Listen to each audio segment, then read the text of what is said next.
So the Blues for the Stamp is about local community and about bringing everybody together for the stamp, for the breast cancer research stamp, here in Sacramento, and hopefully from there, because that's where Dr. Bodai resides and practices, and he's the creator of the stamp. So I was looking for a mechanism where we could raise additional funds for breast cancer research in particular, but cancer research in general. And I was preparing a talk for the American Cancer Society one evening on the history of breast cancer surgery, which in and of itself is fascinating. It goes back into the Egyptian times, like 4000 BC. And to unravel the real history of the disease, you have to go through art history books. It's not in the medical textbooks.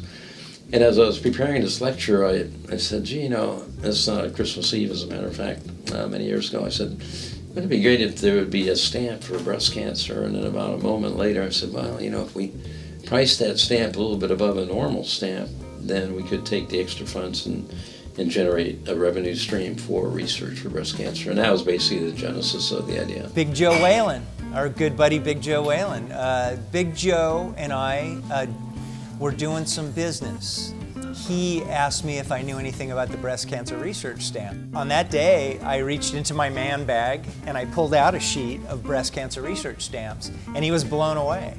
And so we got into this conversation about the stamp, and he asked me what I knew about it.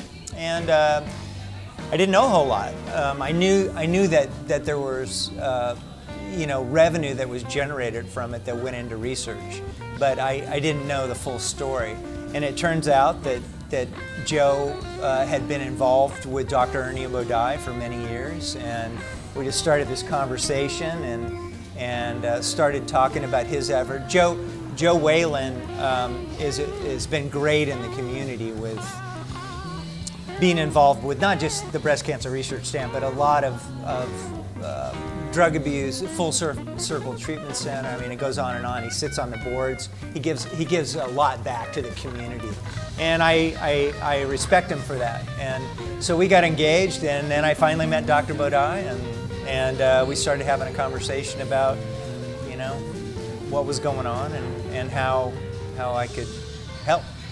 Well, I was working for CBS Radio at the time, and we had an event called Laughs for Life that CBS was doing in several different markets. And part of the mantra of the event was to get a hospital behind the event. So along the way, my job was to procure sponsors for the event. And I met with Radiology Associates of Sacramento, a lady named Peggy. And she said she was interested in sponsoring the event, but was Dr. Bodai going to be involved in it? And I said, well, I don't know who that is, but we can certainly look into it. A couple weeks later, I was at a boutique downtown that made prosthesis bras for women who had mastectomies. And she asked me, is Dr. Bodai going to be involved in this event? And I said, I'm not sure, but we can certainly look into it. Then we had a scheduled meeting with Kaiser to talk to him about being the big sponsor of the event. And in walks this whole marketing crew, and then this guy sits at the end of the table next to me who I thought was wearing janitor gear. I thought, wow, they get everybody involved in their marketing here. I was really impressed. And we presented the idea of Laughs for Life. Was the event, was a comedy show. And one of the ladies asked me, is Dr. Bodai going to be involved in this? Because it's not a breast cancer event unless Dr. Bodai is involved in it. And I said, who is this Dr. Bodai? And then the janitor reaches out, and it turns out that was him. And he proceeded to tell me his story. And I think anybody who listens to Ernie, he speaks earnestly to what he does and what he did and his trials and tribulations of working through that stamp. I remember thinking at the time we were working with a different nonprofit, and I thought to myself, boy, if there's any way I could get this change, I want to work with this guy. So I started off with the idea, I said, well, I'll write a letter to the Postmaster General in Washington, D.C. At that time, that was Marvin Runyon. about the idea. And it was a very short letter because, you know, people don't read long letters. So I had to kind of summarize the idea briefly. And I sent him a letter, and of course, I pretty much got rejected right off the bat. So then I decided, you know what, this is really a good idea, and it's going to take an act of Congress. And after about probably 13, 14 trips, I was able to get legislation introduced both in the House and the Senate that eventually worked its way through the political process, which was a nightmare in and of itself. And we were able to get a law passed that then authorized the Postal Service issue of fundraising stamps. So it took me about a year and a half. I spent about $135,000 of my own. I financed myself. I didn't have anybody financing me. And it was really worth it. But I will tell you this, there were many times where I was in Washington where I had doors slammed in my face. The weather was horrible. I couldn't get appointments to see anybody.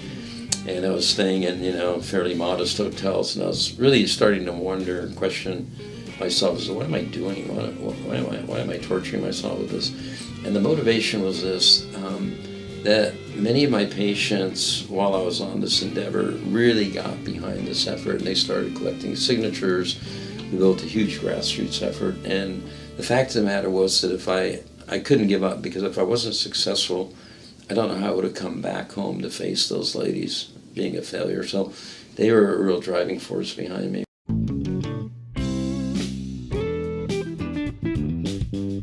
Everybody's been touched by cancer, no matter what kind of cancer it is, and you can't avoid it. It's like everybody you talk to, you know, has had some kind of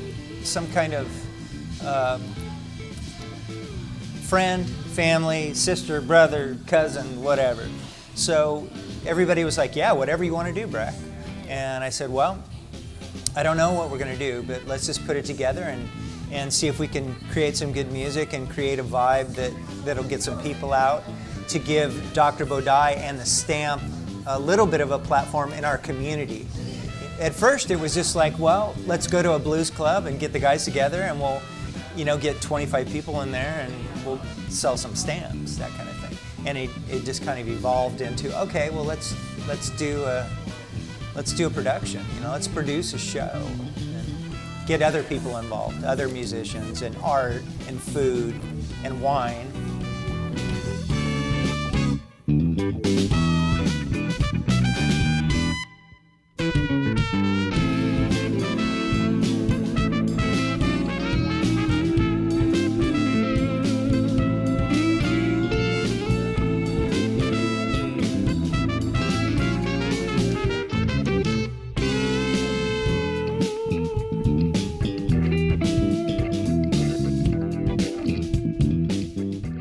I never really looked at myself as a hero. You know, I think I look at myself more as a very fortunate man. And, you know, to be honest with you, the fame that came with all this is really, I don't take it personally. I take it and use it for the project. And, you know, the publicity that I get, the exposure that I get, it's not really about me. The reason I enjoy it so much is because it helps promote the cause. It helps to get awareness out there that the stamp is available.